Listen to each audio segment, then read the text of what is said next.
本来是最要好的朋友，却因为金钱纠纷杀害并分尸了对方。今天要讲的是一起发生在新加坡的菲佣杀人案。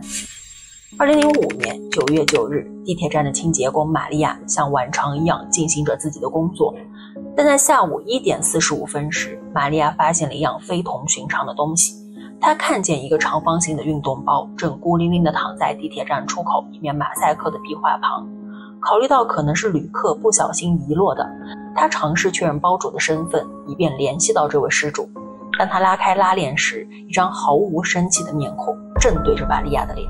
玛利亚被吓坏了，没有人喜欢在工作的时候发现尸体。她立即通知了警察。警方确认这是一具被斩首的女性尸体，包里有头颅、手臂和断腿，但躯干部分却不见踪影。尸体的手臂上有一处明显的咬痕，应该是在死亡之前被咬伤的。装有尸体的袋子被随意地扔在大街上，很明显不论凶手是谁都没有试图隐藏尸体。由于尸体的双臂被完整地保留了下来，警方很容易就可以提取到指纹，而手臂上的牙印可以在确认凶手之后作为有力的证据。警方很快就从移民局提供的指纹信息和虹膜信息确定了死者是26岁的简。目前除了简的身份，暂时没有其他的调查方向。然而就在第二天，警方收到了一条新的线索。大约在下午的6点，一名公务员正前往麦里支水库的公共汽车站，他看见远处的建筑物外丢弃着一个黑色的行李袋。在好奇心的驱使下，他决定打开看看里面装着什么。当他拉开拉链时，发现袋子里居然装着一副女人的躯干。你可能已经猜到了，这副躯干正是简的一部分。凶手犯了一个严重的错误，躯干被包裹在报纸中，其中一张报纸上附着名字和收报地址，地址是该市的石龙岗2号道。发现这一信息后，警方突袭了这个地址。这是位于市中心的一所高级公寓。警察敲响了公寓的前门，回应的不是房主，而是他们的女佣格温。公寓的主人都在工作，格温是唯一在家的人。他看到警官似乎有些紧张，而警方在突袭之前就已经知道他和简之间建立了社交好友。格温被警方以涉嫌谋杀简的罪名逮捕。在对公寓进行检查后，发现了一把10英寸的切肉刀被红色的塑料袋包裹着，而包裹刀的塑料袋和包裹简头颅的塑料袋是同一种袋子。不得不说，格温很擅长自己的工作，因为从肉眼上看，公寓已经被打扫得一尘不染。但在警方使用了荧光素后，房间里立马呈现出了不同的结果。荧光素是一种紫色试剂，它可以和血液中的铁发生反应，从而显示出肉眼看不见的微量血迹。此时的格温已经被拘留，他对调查的警官非常友善。虽然被捕的时候格温哭了，但他对警方的行动表示理解，而且仅在24个小时后，格温就承认了自己杀害简的事实。原来他和简是很要好的朋友，两人都是来自菲律宾。她抛下丈夫和2个孩子，持旅游签证来到了新加坡，但她从未返回过菲律宾，这意味着她是非法滞留在新加坡。简和格温的情况差不多，同样是属于无证移民，他们来新加坡寻找工作的机会。虽然是背井离乡，但在新加坡，哪怕是低收入人群，事实上也比菲律宾大部分农村的收入要好很多。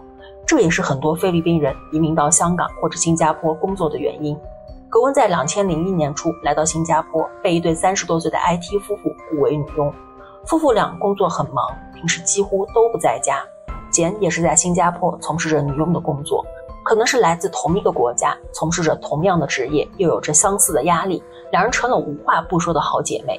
她们经常一起在市中心的广场闲逛，她们在那里聊天、喝酒、吃饭。每个周日，两人都会去公园散步，消磨时光。他们会谈论生活的各个方面，包括爱情、工作、压力等等。当然，金钱对他们两人来说一直是个很大的问题，因为两人是非法移民，在新加坡只能拿到最低的薪资。有时为了维持生计，他们会向当地放贷的黑帮借钱。简的借款经常逾期，最终他被拉入了黑名单，被禁止使用他们的服务。之后简的财务状况变得更加糟糕，他开口向格温借2000新币。其实格温自己也没什么积蓄，但是为了帮简渡过难关，他决定冒险为简借一笔贷款。这笔钱的利息每个月高达20%。随着借款时间的推移，利息不断增加，格温承受着巨大的经济压力，而简似乎对此毫不在意，甚至在格温催促他偿还债务时表现得越来越不耐烦。9月7日的晚上，简像往常一样去格温工作的公寓吃饭，两人在谈论借款问题时，格温建议简卖掉他的数码相机，先偿还一部分高利贷。简对此很不高兴，他开始对格温大吼大叫。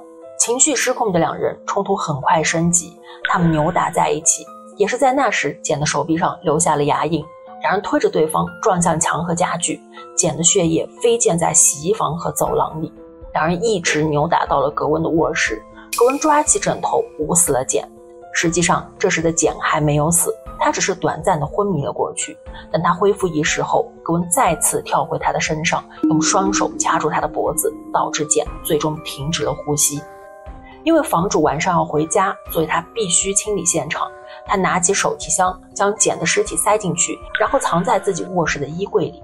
格温把公寓打扫了一遍，擦去显眼的血迹。房主基本不会在家逗留太久，早上他们就离开了公寓。2天后，也就是2005年9月9日，格温前往购物中心购买了一些清洁用品。他在那里购买了一把切肉刀、一把斧头、垃圾袋、不同材质的手套，还有床单和壁纸。他必须在房主发现以前把染血的床单和壁纸全部更换。格温花了1个上午的时间解剖简的尸体。他将胳膊、腿和头分别装进不同的塑料袋，然后用报纸包裹放进一个行李袋里。躯干部分只穿了一件内衣，同样用报纸包裹放进另一个行李袋里。中午时分，格温乘坐出租车前往地铁站。他将装有胳膊、腿和头的行李袋扔在地铁站壁画旁，然后他返回公寓，拿了另一个行李袋，重新坐了一辆出租车前往麦里支水库，将装有躯干的袋子扔在了那里。装着头颅的袋子丢弃不到2个小时就被发现，而装着躯干的袋子也在第2天被发现。2个行李袋不到1天的时间都被发现，可以看出格温抛尸非常随意。庭审前，格温按照程序接受了心理评估，心理学家发现她的思维混乱，情绪很不稳定。除了财务困境，远离丈夫和孩子让她心理健康出现了严重的问题，再加上那段时间不能按时寄钱回家，这也让她感到十分焦虑。医生诊断她患有重度抑郁症，认为犯罪发生时她的思维异常，行为能力受到了削弱。此外，在案发当天，格温和简发生了激烈的冲突。他在被捕时，身体多处都有伤痕和淤青，包括颈部也有明显的勒痕。毋庸置疑，他的心理诊断可能会拯救他的生命，因为在新加坡，谋杀的最高刑罚是死刑。2006年5月，格温的庭审开始，她的丈夫从菲律宾赶来支持她，即使她犯下了严重的罪行，丈夫仍然希望和格温在一起。在庭审的过程中，格温经常表达自己的懊悔。法庭根据格温身上的伤痕和精神评估，把对她的谋杀指控改为了过失杀人。最终，格温被判处10年监禁。法官认为，格温选择将简的头部和躯干分别放置在2个非常公开的地点，这种行为在逻辑上是不可理解的。这也表明她的精神状态确实出现了问题。简的遗体被送回菲律宾，她的丈夫在家乡为她举行了葬礼。由于简是非法移民，因此她的家庭没有获得经济赔偿。格温在2015年9月刑满释放。